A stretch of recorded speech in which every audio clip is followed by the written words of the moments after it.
Good morning friends. ये different exams में आए हुए क्वेश्चंस हैं यूनिट एंड डायमेंशंस के, जो कि मोस्ट इम्पोर्टेंट है। तो हम स्टार्ट करते हैं।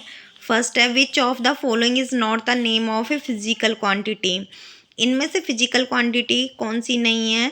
तो किलोग्राम, इम्पल्स, डेंसिटी और एनर्जी में से जो किलोग्राम है वो एक फंडामेंटल क्वांटिटी है, फिजिकल क्वांटिटी नहीं है। तो answer is kilogram. Next, which of following sets can not enter into the list of fundamental quantity in any system of units. तो ए है इसमें लेंथ, मास एंड वेलोसिटी। तो यहाँ पे जो लेंथ है, मास है और वेलोसिटी है, ये तीनों क्या हैं? डिफरेंट क्वांटिटीज़ हैं। इनमें से कोई भी एक को हम किसी दो की फॉर्म में नहीं लिख सकते। Mass, time and velocity, length, time and mass, ये तीनों जो ए, सी और डी ऑप्शन है, तीनों में ही जो तीन तीन क्वांटिटी दी हुई हैं उनमें किसी एक को किसी दो अन्य की फॉर्म में नहीं लिखा जा सकता। लेकिन लेंथ, टाइम एंड वेलोसिटी में जो ये वेलोसिटी है ना, ये इस सेट में नहीं बैठती सही, क्योंकि जो वेलोसिटी है ना उसके अंदर खुद लेंथ अपॉन टाइम आ जाता है। तो यहाँ पे आंसर बी होगा, since velocity can not entered in this set because it itself involves length and time, क्योंकि ये खुद ही लेंथ और टाइम को इन्वॉल्व किए रखती है।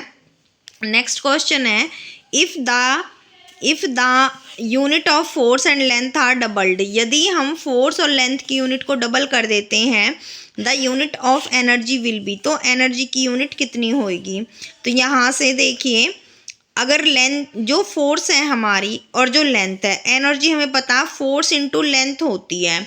लेकिन अगर हम फोर्स को भी डबल कर दें और लेंथ को भी डबल कर दें तो 2F हो गया और ये 2L हो गया। तो 2 2 जब 4F इंटू L हो जाएगा। अब F इंटू L तो पहले ही क्या है? पहली एनर्जी है और 4 और मल्टीप्लाई में आ गया, यानी जो नई एनर्जी होगी वो क्या होगी? 4 टाइम्स ऑफ पुरानी एनर्जी। तो इसमें यही पूछा है कि the unit of energy will be 4 times, की जो यूनिट हो जाएगी एनर्जी की वो कितने टाइम्स हो जाएगी? 4 टाइम्स हो जाएगी।